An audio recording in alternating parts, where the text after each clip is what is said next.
Before we get into the video, I just want to say that I am planning to purchase a new device to keep making content.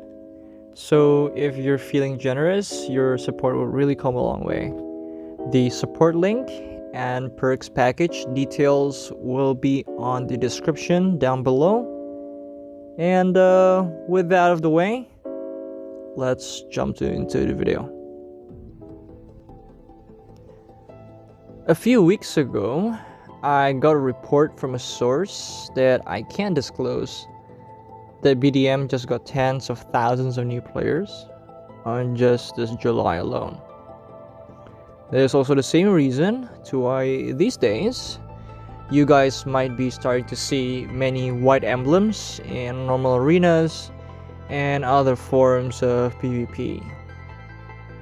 So the fact is, a lot of new players just entered into the game, and with that in mind, on today's video, I wanted to lend a hand to especially these newcomers and also the veterans as well, who might not be as well informed about the many PvP fundamentals in BDM. I hope that this video will shed a new light and bring out more interest in everyone to try going to be a lot more competitive in the PvP aspect of this game, be it in the arenas, in field, or in Ramo. But before that, a bit of disclaimer first. I won't be talking about class specifics in this video. I won't be sharing game-breaking content like exploits or abuse, as I genuinely believe that those content are not to be shared, and the less people knowing about them, the better it is for everyone. I myself do not apply these abuse and exploits because I believe that it ruins the fun and fairness aspect of the game. With that out of the way, I advise you guys, especially those that are new to the game, not to skip the video at all, as the things that I'm explaining are extremely important for your well-being in BDM. You can pause the video or repeat the part that I'm talking about if I'm explaining things too quickly, and you guys are more than welcome to screenshot or take notes of the things I cover should you need to. I will be spreading this PvP guide into 3 different videos ranging in difficulty. This one that you're watching currently will cover the most basic fundamentals of PvP, so not really more advanced stuff, but it will be followed by a more advanced level mechanics guide alongside explanations for other modifiers like imprints and other similar modifiers. And finally, the 3rd video will cover a master level guide that covers strategies and techniques that I have learned throughout my BDM dueling journey. Please look forward to those videos later on when they are released. As I'm busy a bit right now due to real life work and also my other video projects like the multi-region player showcase series and the class secrets revealed series, I might take a bit of time to make the guide as well. With that finally out of the way, let's get started. This will be the contents that I will be talking about on today's video. The most important fundamental of BDM is obviously the existence of immunities. There are currently 3 types of immunities in the Black Desert universe. The first one being super armor. This is the most basic form of immunity, and in short, for the duration of the skill, it grants 100% immunity to stagger or CC. It significantly reduces damage taken. However, it does not protect you from debuffs. The second part is called a forward guard, or FG for short. It is what you will call a free-to-play's best friend.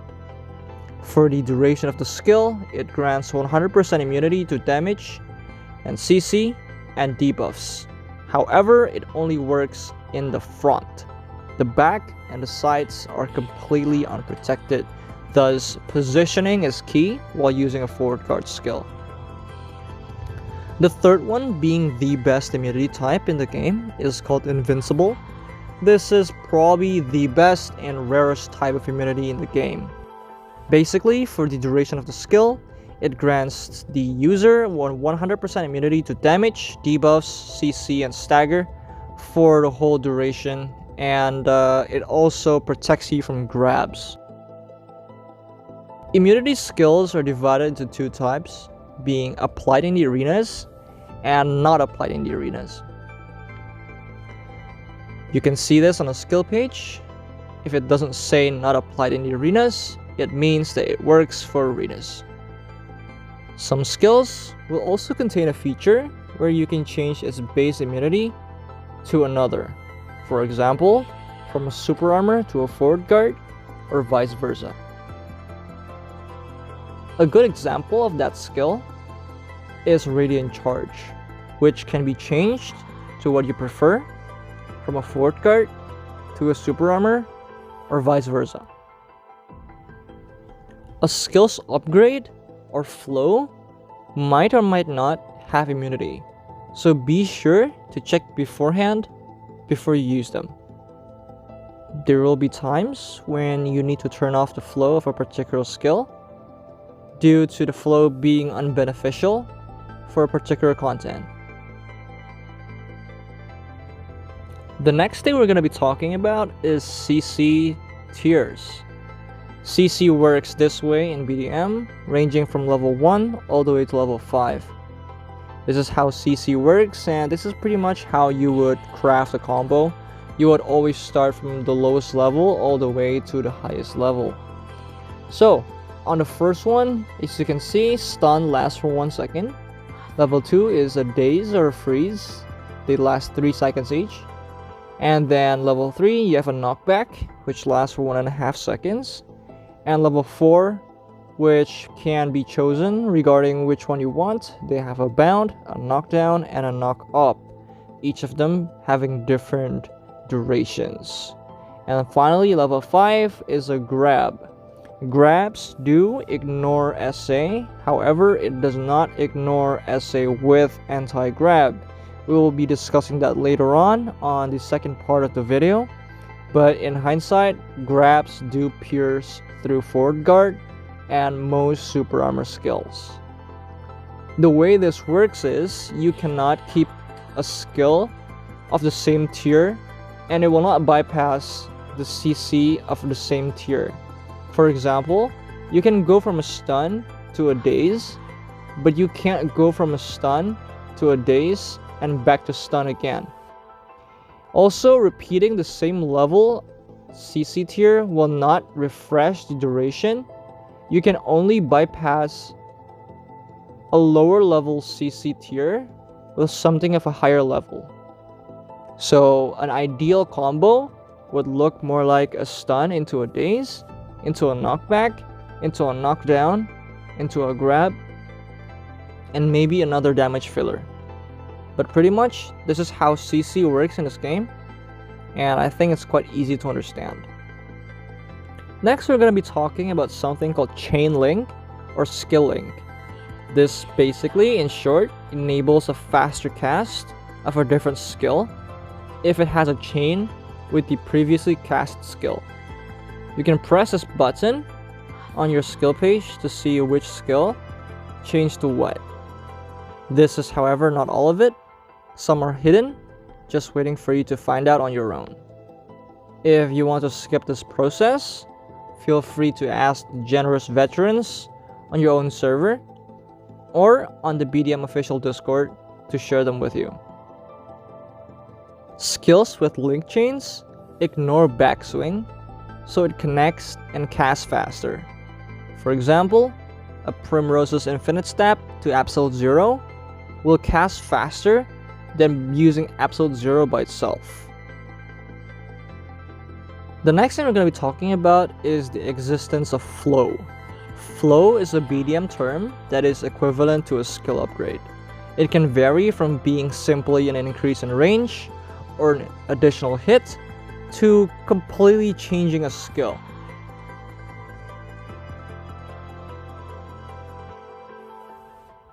Next, we're going to be talking about something very important. This thing is called evasion or dodge. Evasion or dodge is easily one of the top 3 most important mechanics in the game. Evasion has near infinite number of potential and usage. And this is actually one of the most detrimental factor on your skill as a player. One wrong evasion usage or timing can really decide the result of a battle. In short, you will always start a fight with 4 evasion. Evasion in hindsight has 7-second cooldown. It grants invincible movement for a set duration, and the invincible state, duration, and type of movement will vary across different classes. This can be reduced to 5 seconds by using your class buff skill. All classes buff skill have one thing in common, and that's the fact that all of them have a default -2 second evasion cooldown reduction, alongside their own class exclusive effects.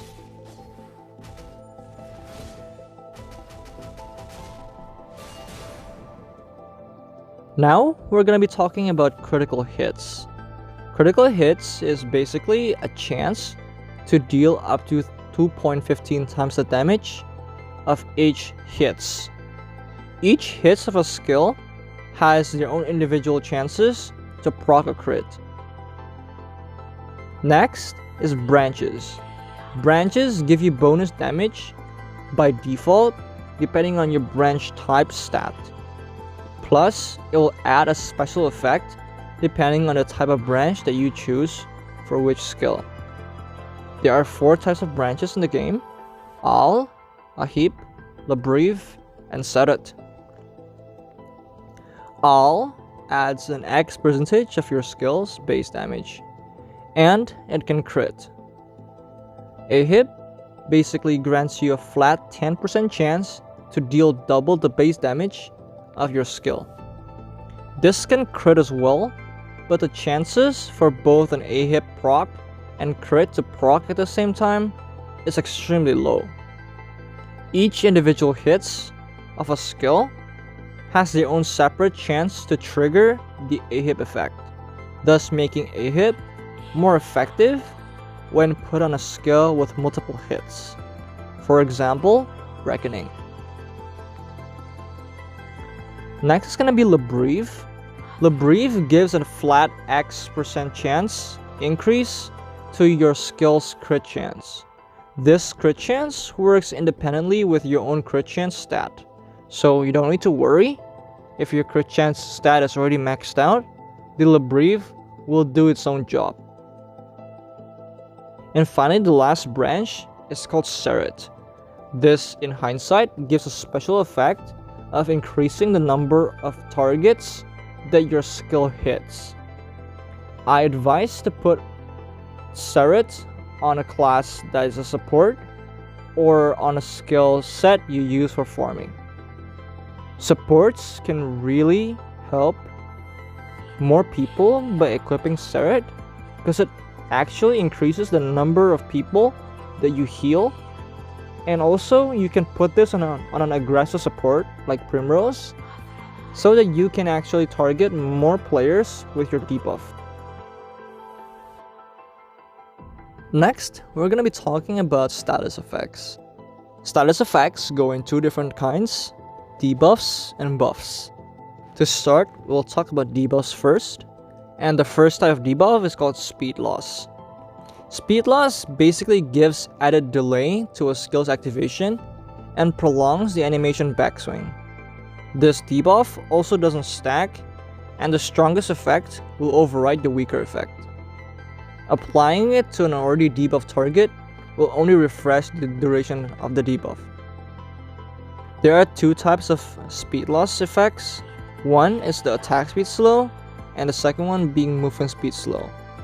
Attack speed slow slows stationary skills like Gale Force or Sword of Judgment, while movement speed slows movement skills that directly or indirectly shows traveling movement. A good example of indirect traveling movement is Rain of Steel or Eye of the Storm, while direct ones would look more like Havoc Thrust or Frigid Burst. The second type of debuff is called Stat Loss. This one is very basic. It decreases AP or DP, respectively, on a set of skill. Next one is called Damage Over Time. There are two kinds. They both deal same damage, and pretty much you can apply this multiple times in a battle. The next type of debuff is a very rare and special type. It's called Mana Break. Some skills or passives require mana to cast, so the worth of this debuff is pretty much dependent on what class you're against. The more mana dependent a class is, the more dangerous the debuff becomes. Basically, it's a very straightforward debuff where it drains the mana of your enemies. I think it's a lot closer to break than drain because you're not actually gaining mana yourself. Now we're going to be talking about buffs. The first type of buff is called the stat buff, which is essentially just an increase in the user's AP or DP stat. The second one, being one of the most important buffs that you will need throughout your game, is Heal or Replenish. It heals a fixed amount of HP on self upon skill impact, regarding the skill dealing damage or not. Skill flows do not carry the heal effect, even if the skill itself applies heal. Next, we're going to be talking about movement speed raise and attack speed raise.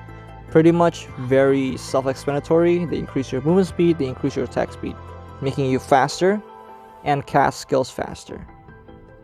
Since we are pretty much done talking about the important fundamentals of PvP, now we will be talking about PvP modes in BDM. And the big difference between a PvP mode with another is actually the rule set and what modifiers apply in that particular content. This will be the stat spread of all the PvP content in the game, and you can take this time to pause the video or take a screenshot should you need them. One of the most questions that I got from new players is that, Uncle Bigfish, I set my flow off on a particular skill and changed the SA settings to FG, but when I enter the arena it stays on. How do I turn it off? Please help. Well, to answer this question, there is a load preset button when you enter normal or Karkia. It's located here on the right part of your chat wheel. You want to press that once every start of the match. This will load all of your flow or immunity exchange and pretty much load your own set. This applies, as I said before, only on normals and Karkia. I think that will be it for all the fundamental basic topics, and I will end this video by just giving you guys a bit of advice from your Uncle Bigfish. And this advice will come in pretty much a code of ethics for new players and also veterans. As we all know, BDM is a game, and in every game there will always going to be an imperfect system. Unfortunately for us, this imperfect system goes alongside the arena itself. Basically, in the arenas, there will be two players fighting, and the problem relies on the first 1 second of the fight. The players don't spawn in the arena at the same time, and because of that, if you rush, often your opponents couldn't move yet. This makes the battle one-sided and not fun for both parties, so please do give it a second or two. It won't kill you, just wait and be patient. When you see the opponent move, then you can move. With that being said, I just want to say thank you to everyone who's been watching the video. Hopefully you guys learned something new, something interesting today, and stay competitive, stay having fun, have fun in BDM, and I'll see you guys again on the next video. Bye. You hold me back from